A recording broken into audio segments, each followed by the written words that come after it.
po tayo. Magandang araw sa atin lahat mga kababayan, saan man panig kayo ng daigdig naron. Dito na naman tayo sa another episode ng ating vlog sa Badong Aratris po. Pag-usapan natin ngayon, ito po, no? Nililin lang po tayo dito sa mga resulta ng survey. Tama po yung pinipresent na data pero meron po silang mga hindi sinasabi, di ba? Ayan, yung kasabwat po ni Jarito eh.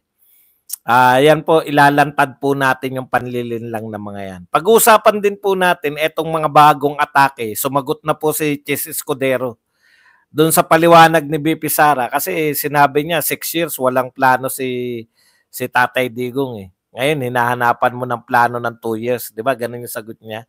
Sabi naman ni BP Sara, may plano. Yan nga yung Davao, hindi nyo pinapondohan. Sumagot na naman si Chis. Yan po pag-usapan natin. Si Gadon, nakisawsaw rin. At ang dami na pong congressman ang sumausaw na po rito umaatake. Parang BP Sara versus lahat sila. Isa pa lang ang kalaban nyo. Hindi. Pinagtutulungan ba kayo ni BP Sara? Ha? Pinagtutulungan ba kayong lahat ni BP Sara? Isa lang ang kalaban nyo, pinagtulungan nyo, kayo papi. Yan po mga pag-uusapan natin. Pero bago yan, kung bago ka pa lang dito sa ating channel, mag-subscribe ka na. Dahil ito lang ang tayong channel na may kinikilingan, may pinapanigan, una sa balita, uli sa impormasyon, kaya ano pang hinihintay nyo? Pindot na, okay. Si Chis Escudero po, ay thank you very much muna kay Healthy Lifestyle sa pagbibigay sa atin ng $5. Kape muna, wag mambwisit kay Sir Badong, wag tanong bobo. Okay. Ito po tsaka na po tayo sa impeachment pag meron na po. Dito muna tayo sa tunay na mga balita. Kasi ito tunay na to eh. Mahirap po maghaka-haka tayo eh. No? Wala pa po tayo riyan. Pag nagsampa po sila ng impeachment, tsaka po natin pag-usapan yan. Dito po tayo sa naganap na. Okay. Yung pagtaas po ni Chis Escudero, mataas po siya sa net. Ang ibig sabihin po na net, satisfactory rating versus i-menos mo yung dissatisfied. Okay? So, dalawa po yan. Kaya ang tawag net satisfaction rating. So, pinakamataas pong satisfaction, ibig sabihin, pinakamarami pong Pilipino nagsasabi na satisfied sila sa ginagawa kay BP Sara. Pangalawa po si Chis Escudero. Pero, sa dissatisfied, mas konti yung dissatisfied kay Chis Escudero. Kaya mas naungusan niya ng konti. Pero immaterial po si Chis Escudero eh. Kasi hindi naman siya tatakbo. Imposibleng to. Kung tumakbo man siyang president, lalamunin po siya ni BP Sara. Ganyan lang talaga yan. Panapanahon si Tulfo nauna kay BP Sara. Pero hindi po yan yung kwento eh. No? Ang kwento po talaga ganito. Hinati nila. Meron po yung SWS survey, hinati nila yung pagpe-present sa publiko. Thank you very much muna dito sa mga nagpakape. Teka lang. Ano lang natin? Magpasalamat muna tayo, baka hindi na magpakape. Jaymay, welcome to regular member. Ayan. Gawin natin silang moderator. Meron pang isa nagpakape. Gregory, thank you very much sa 5,000 won. Sila nang bubuli, boss, pero sila ang nabuli kay BP. Correct. Di ba? Correct na correct yan. Okay, ganito po ginawa nila. Ewan ko kung mapupunan nyo kasi ngayon ko lang to na-realize eh. Present mo nila. Inuna nilang ibalita si President Marcos, tumaas ang satisfactory rating ni Pangulong Marcos. Ba? Ayos Tapos SWS. Yan pong Okta search, kalimutan nyo na yan. Okta search, yung mga survey nyo na pro Marcos ka ba, pro Duterte ka ba, wala na, nahalata po kayo, no? Yung una, pagod-good pa kayo, hindi pa kayo nahalata. Ngayon, nahalatado na kayo, wala nang maniniwala sa Okta search. Dito po tayo sa mga tunay na survey. Ano po yung mga tunay na survey? Dahil may track record. SWS tsaka Pulse Asia. Ayon sa SWS, no? Isa lang po 'yan eh. Isa lang po yung survey. Ang ginawa po nila, isang araw lang po 'yan, kumbaga sa isang session, naroon po 'yun, no? Kasama po sa tanong to. Pero ang ginawa nilang pagpe-present, inuna nila yung kay PBBM. Kung mapapansin nyo, ngayon lang yung kay BP Sara di ba? Kahapon lang yata. Pero inuna nilang i-present yung kay BBM. At ano po ang balita kay PBBM? Ito po ang binabalita nila. Tumaas ang net satisfactory rating ni PBBM. Di ba? Ang sinasabi, noong March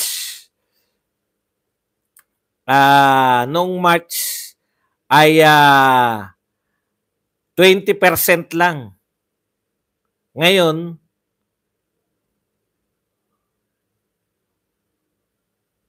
ilan na ba si PBBM daw ngayon? Ngayon po ang rating ni PBBM, nariyan sa pamagat natin. Pakibasa niyo. Nawala yung kinokopyahan ko. Teka lang Patawa talaga to si Badong. Tumaas, di ba? Okay. Mula 20, naging 27, tumaas ng 7. Ang taas! So yun yung sinasabi nila. Tumaas po. Congratulations. Tumaas. Okay. Satisfied na satisfied. Galing. Kaya puring-puri, no? Okay. Tapos ngayon, pinagsabay-sabay ngayon. Yung 4. Anong binalita? BP Sara, ang laki ng binaba. Dating 66, naging 44. Hindi ko alam kung ilan siya dati. Tapos ngayon, 66. Teka, silipin natin. Ayan, dating yung satisfied sa kanya 65, tapos dissatisfied 21, kaya naging 44% na lang. So bumaba po si BP Sara dahil dati 60 something. Okay. So ibig sabihin, binalita ng lahat ng media bumaba. Tapos ayan kasi wala nang ginawa kundi bumanat ng bumanat. Hindi nila pinagtatapat 4 lang yung pinipresent 4 lang yung pinipresent. Ayaw nila i-present yung kay PBBM. Yung pala, kulelat si PBBM. Eto na po tayo no?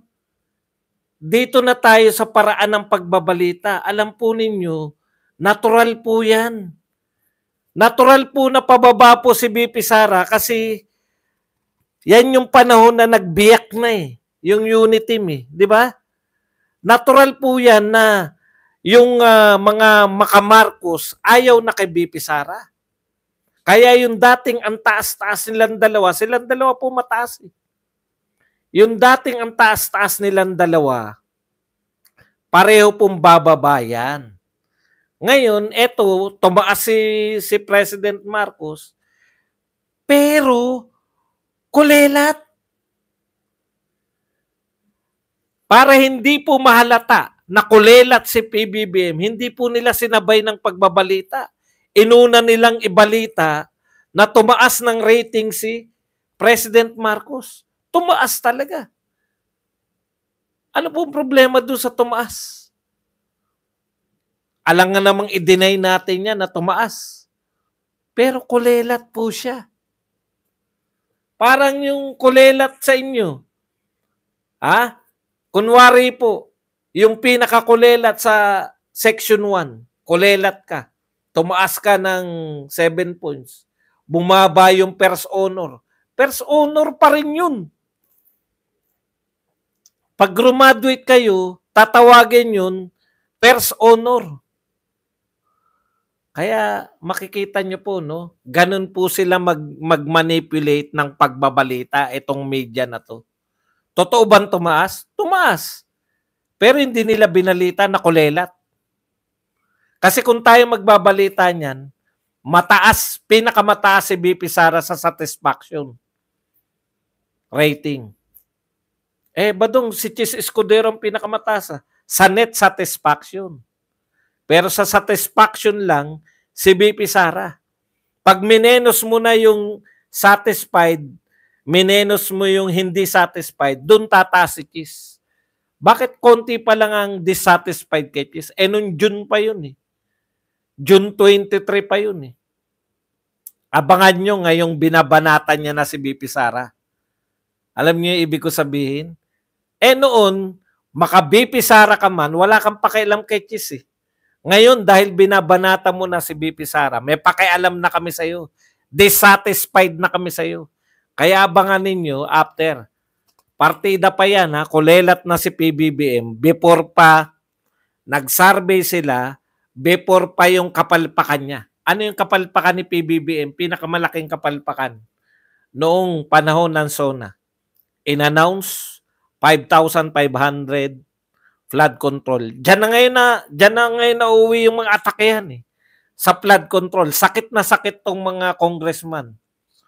Pinagtatanggol nila. Bumaha eh. Magagawa natin, bumaha. Tapos umamin yung DPWH, wala kaming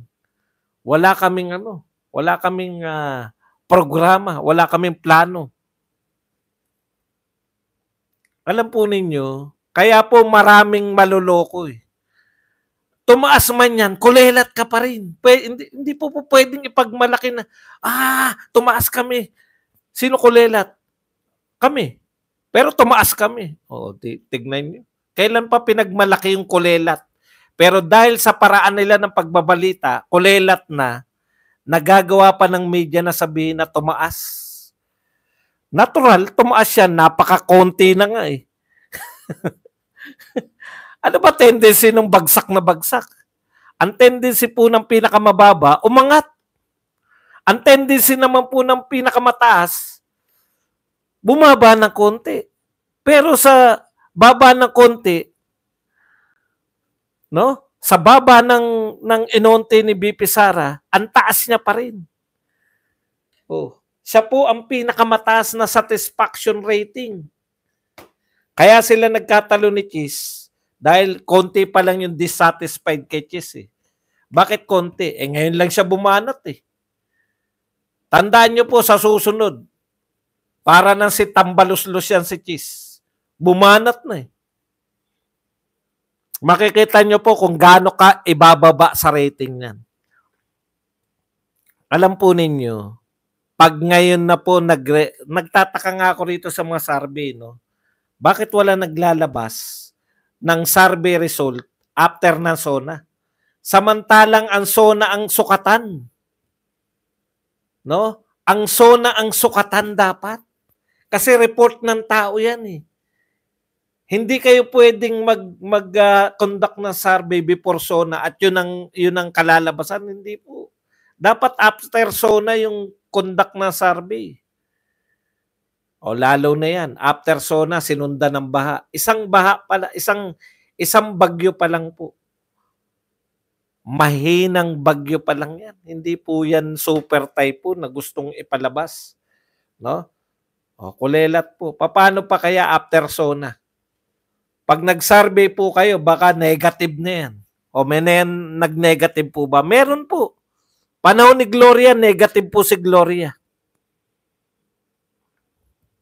Yan po sabihin natin ha. Ito, nalantad po. Alam natin yan lahat. Nalantad ang kapalpakan ng gobyernong ito after ng SONA. Pinagmalaki. Tandaan nyo to, paulit-ulit ako, pinagmalaki ang 5,500 flood control. Tapos 2 araw bumaha. Kaya ang tanong na marami, asan yung flood control? Asan yung 1.4 billion budget araw-araw? Ang kakapal na mukha nyo maghanap ng 125 na ginastos. 125 ginastos ng 11 days. Pero wala naghanap ng 1.4 billion a day. Bakit hindi nyo inahanap po yung 1.4 billion a day?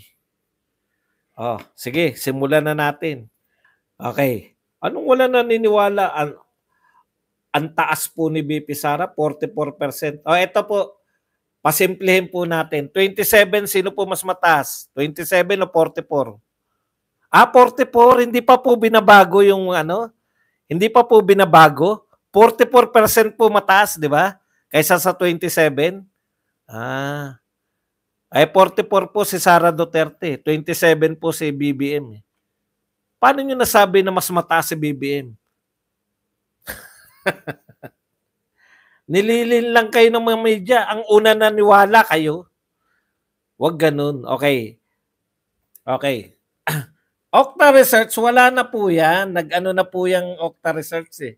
Nalantad na po sila. Saan ka nakakita? Ngayon lang tayo nakarinig ng tanong. Ayon nga kay BP Sara. Meron ba naman nagtanong sa survey na pro Marcos ka ba o pro Duterte? Tinanong din ni BP Sara, meron na bang survey noon na pro Duterte ka ba o pro Aquino? O pro Aquino Cory ka ba o pro Marcos Ferdinand? Wala pa po nagtatanong ng gano'n. Wala pa po nagtatanong ng gano'n. For the first time po. Kaya ikaw, Okta Research, graduation day mo na. No? Ikaw, Okta Research, wala nang maniniwala sa mga next survey nyo. Halatang halata kayo.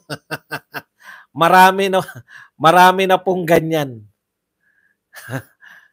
Okay lang po yan, kung lang po kayo. Sikat naman po talaga si Escudero eh. Alam niyo po ba yon yung mga walang issue? O sikat, asawa si Heart Evangelista. Bakit hindi sikat? Pag in-interview ka, kilala mo, di ba? Mukhang mahusay.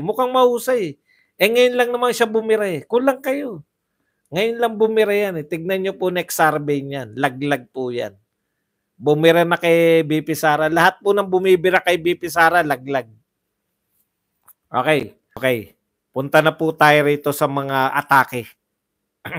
At paano sinagot ni Duterte yan. Ito po, unahin muna natin ito mga congressman. Ihuli natin si Chis tsaka si Gadon. Sabi po ng mga congressman, House Leader to BP Sara, collaborate constructively. Makipagtulungan na lang kayo, BP Sara. Alam nyo kayo mga congressman, nakikipagtulungan naman si BP Sara eh. Di ba?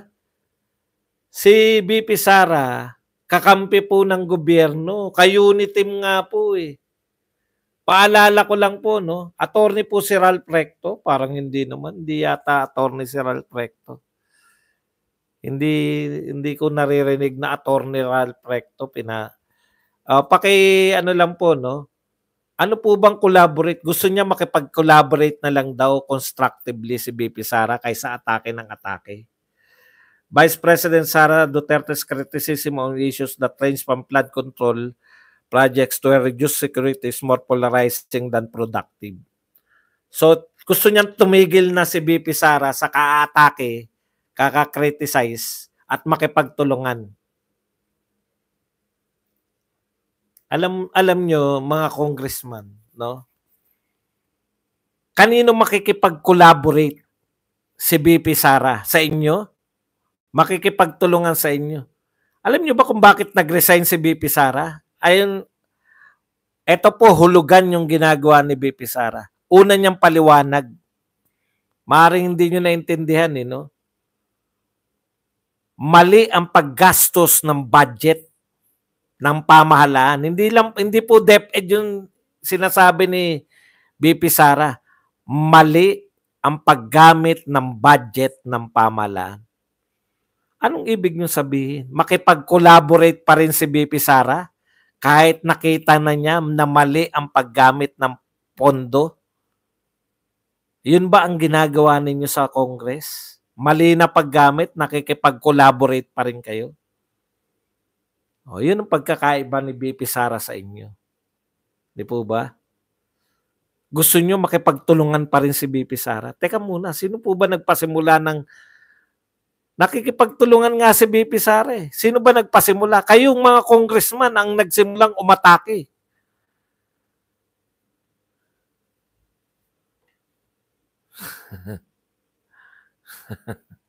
Okay.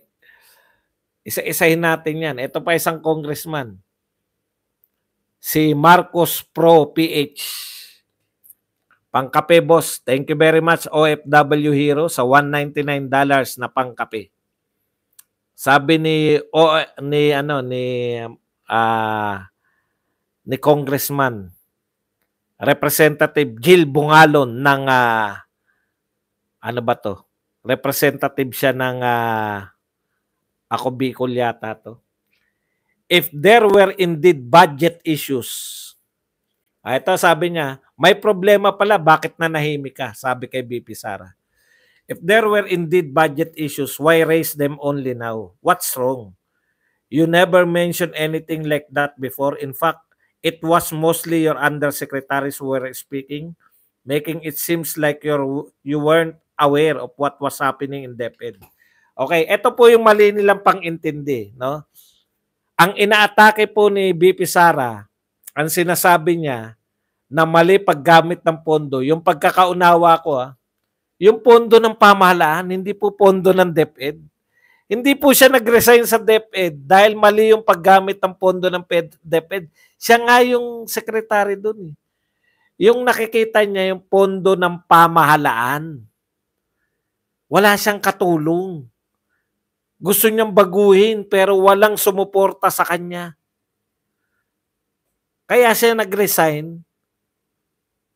May problema pala, bakit nanahimik?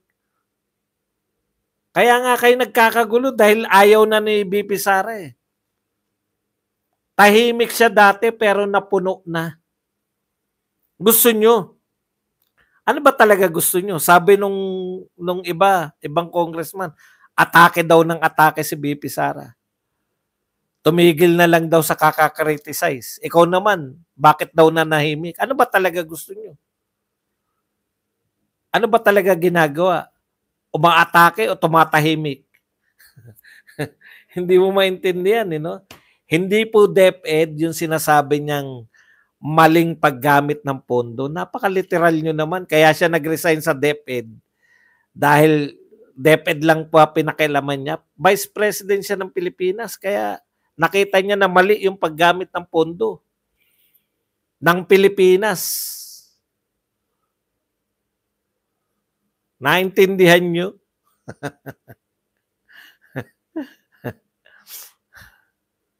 Ito pa po isa. Ranking congressman have taken it upon themselves to advise their fellow lady official, Vice President Sara Duterte, on the importance of leadership and collaboration. Ito po ang sabi ng mga babaeng kongresista, wag puro reklamo, makipag-collaborate daw. Okay. Alam niyo po, sa totoo lang, kailan lang po ba nagreklamo si BP Sara? Puro reklamo po ba si BP Sara? Takanta naman ako dito. Sino po ba yung unang nagreklamo sa budget ni BP Sara? Si BP Sara po ba? Sino po ba yung unang umatake? Si BP Sara po ba? Hindi ba kayong mga congressman? Bakit ngayon pipigilan nyo si BP Sara? Nung inaatake nyo yung confidential fund, nung pinapasama nyo si BP Sara, walang nakakapigil sa inyo. Nung tinanggalan nyo siya ng pondo para ipakita na masama yung confidential fund, hindi kayo napigilan. Ngayong pagkakataon na di ba? Panay ba yan? Panay atake ba? Hindi po. Ilang taon pong parte na unit team, kaparte nyo si BP Sara. Di ba? Paliwanag lang natin Hindi po reklamador si BP Sara. Bahagi po siya ng unit team. Kung natatandaan nyo, hindi po siya, hanggang ngayon nga, hindi siya umatake kay BBM ngayon umatake na. Pero ang tagal po. Naiinip na nga kami. Yung mga Duterte supporters, marami po na nanawagan, umatake ka na. BP Sara, atakihin mo na. Ngayon lang po umatake. Rending-rendi ba kayo? Kayo po ang unang umatake kay BP Sara. Kayo po, member po siya ng unit team. Pero kayo po, ano pong ginawa nyo? Kahit ka-member siya ng unit team, siniraan po ninyo. Sa 125 na 11 days na ginastos.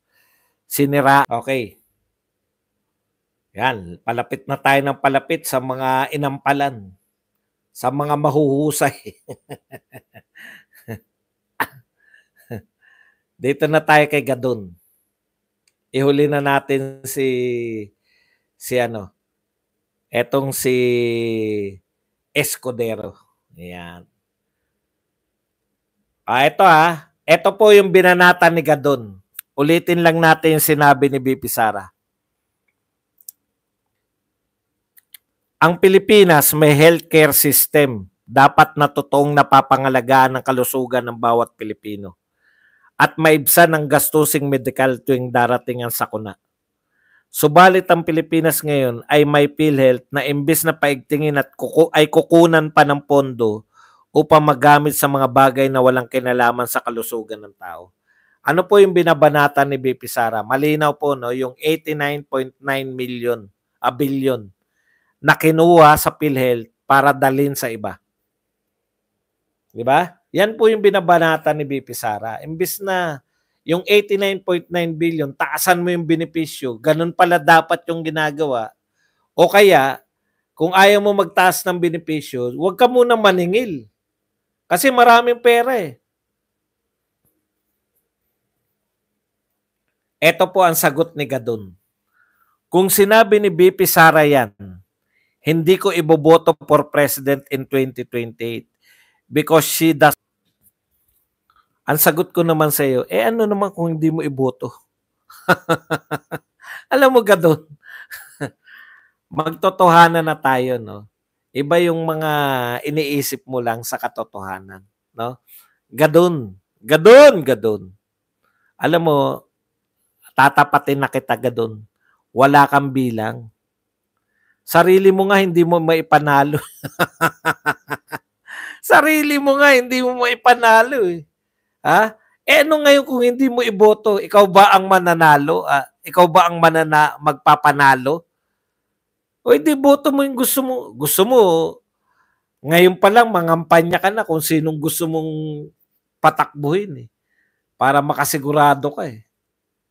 No? Ano ngayon kung hindi mo iboboto?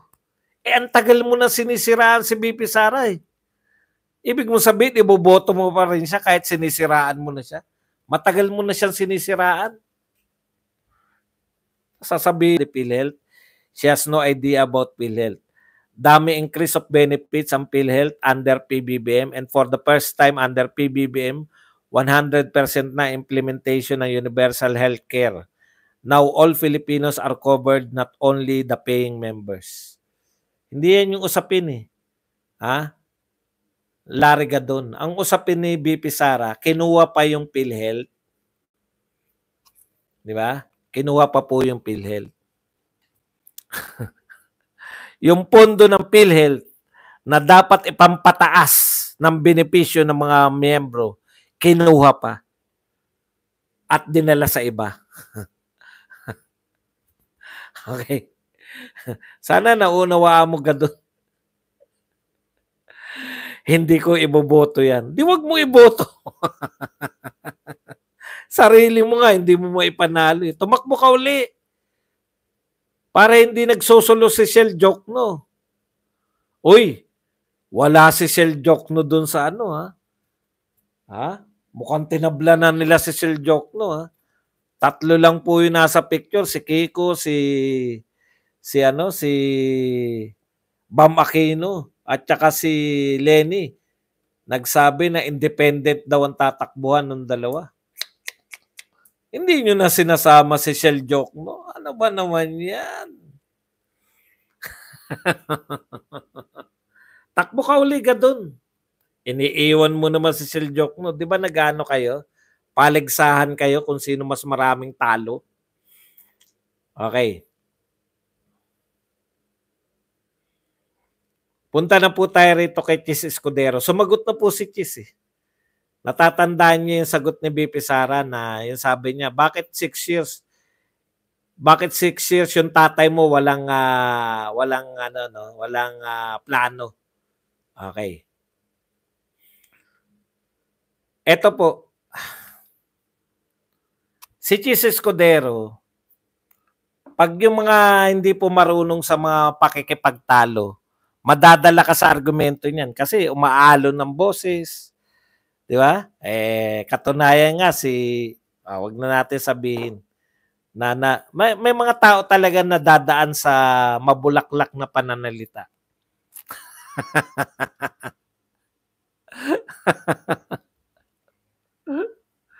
Ito po, ang sagot ni Chis Escudero doon sa sagot ni BP Sara. Sinagot ni BP Sara, di ba? Meron kami, pinag-aralan namin sa Davao.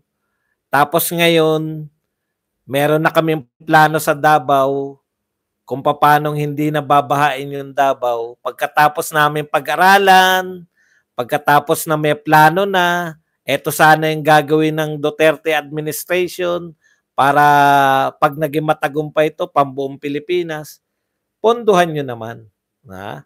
Yan sabi, di ba, ni BP Sara. Ayaw palang pondohan nila to ni Chis Escudero. Ang tagal mo ng Senador Chis. O may po na pala hinahanap mo, Chis. Hinahanap mo, Chis. Ang hinahanap mo, yung nagawa ng presidente ng 6 years. Ikaw, ano nagawa mo for 20 plus years bilang national leader? May naalala ba kayong ginawa niyan? Nagmamarka ba yan? Nagmarka ba yung mga ginawa ni Chis Escudero? Okay. Balikan natin. Ito po ang sabi. Okay na yan. Hayaan nyo na. Ako po, hindi, sabi ni Chis. Akala ko po, pinag-uusapan natin flood control ng bansa. Yan. Kung Davao mismo inabot ng 9 na taon, ganun pala katagal nag-flood control sa isang syudad. Ha? Paano pa sa buong Pilipinas? May karanasan pala siya gaano katagal at kakomplikado. O ito po, pinagtatanggol ni Chis Escudero. Pinagtatanggol po ni Chis Escudero yung kawalan ng flood control program ni BBM. Alam ba ni BBM yan? Ikaw ba Chis ay spokesperson ni BBM? Baka mapasubo ka, wala kang paalam. Sa kagustuhan niyang mabira si BP Sara, ipinapahamak niya si BBM. Di ba? Bakit? Sige, isa-isay natin. Akala ko ba pinag-uusapan natin flood control ng bansa? Kung Davao mismo inabot ng 9 na taon, ganun pala katagal ang flood control sa isang syudad. Paano pa sa buong Pilipinas? May karanasan pala siya gaano katagal at kakomplikado. So, umaamin ka ba, Chis? Chis Escudero, umaamin ka ba na wala talagang plano ang BBM administration?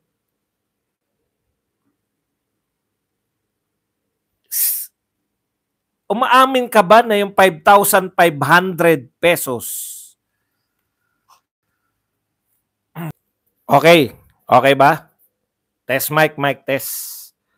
Mic test. Okay na po? Okay. Ito baka kasi baka naman kasi nagsasalita ka, ipinapahamak mo yung si PBM. Kasi basahin natin uli. Akala ko pinag-usapan natin flood control ng bansa. 'Di ba? Kung Davao mismo inabot ng 9 na taon, ganun pala katagal ang flood control sa isang syudad. Paano pa sa buong Pilipinas? May karanasan pala siya na ganun katagal. Okay. Ang tanong ko sa iyo, Chis, pinapahamak mo yung presidente ng Pilipinas Alam ba ng presidente na binibisto mo na wala talagang planong flood control? Ikaw ba ay inalaw niya na magsalita para sa kanya na aminin na wala talagang flood control project? Okay. Ikalawang tanong. Inaamin mo rin ba, Senate President Chis Escudero? Kasi maayon ka kay Sara Duterte. Biruin mo, kayo sa syudad pa lang, 9 na taon na bago kayo makabuo ng plano. Tanda mo, Chis, ang sinasabi ni BP Sara, may plano sila, pero hindi binigyan ng pondo. Hindi nyo binibigyan ng pondo. Yan yung sinasabi ni Chis Escudero. Hindi nyo binibigyan ng pondo. Di ba? Okay. Tanong.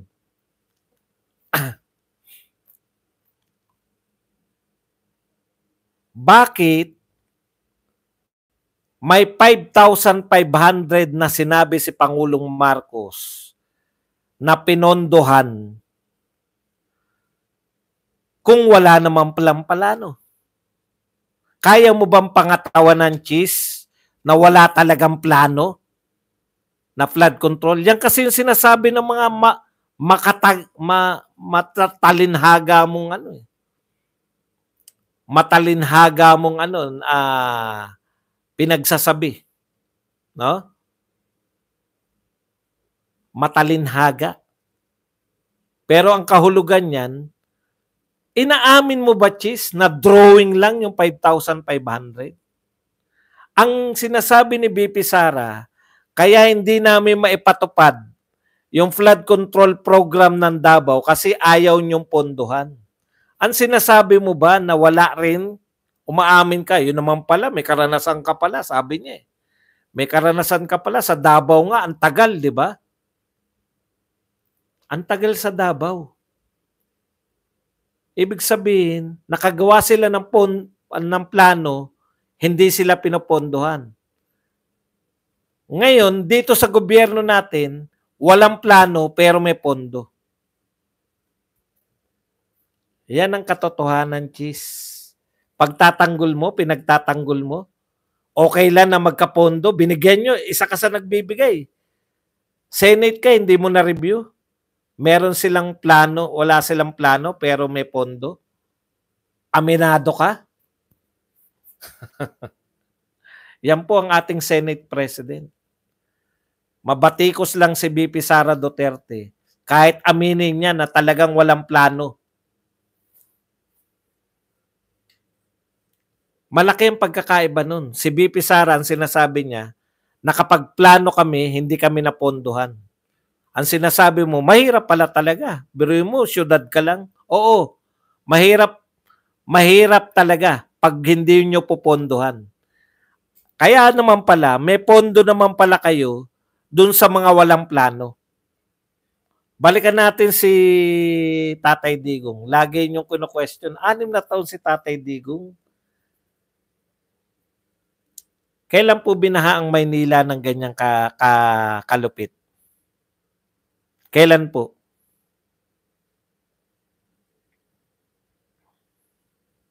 Ngayon lang. Sa buong panahon po ba ni Tatay Digong, binaha po ang Kamaynilaan at mga karatig ng ganyang kalupit katindi? Wala. Hindi bumaha. Bakit kaya? Ano ang naging konklusyon na ni BBM kung bakit bumaha sa Maynila? Basura. Di ba? So anong ginagawa kaya ni PRRD na hindi na nagawa nung panahon ni BBM? Magtanggal ng basura. Simple lang, Hinahanap nyo rin yung plano. Gusto nyo isisi kay BBM. Gusto nyo isisi kay PRRD. Yung kapalpakan ngayong panahon ni PBBM. Tigilan nyo na kami. Kung bumaha ngayon, ang may kasalanan nyo ngayon. Correct. Dredging, walang dredging. Nakikita namin yan. Pinapakita ng mga vlogger yan. Nanonood kami. Di ba? Nanonood kami kung paano po pinapakita na yung mga volunteer, daan-daan libo, naglilinis. Ako mismo nakita ko po yung mga paglilinis sa mga estero papunta sa Ilog Pasig, yung mismong paglilinis sa Ilog Pasig papunta sa Manila Bay. Nakikita ko po yan nung panahon ni Duterte.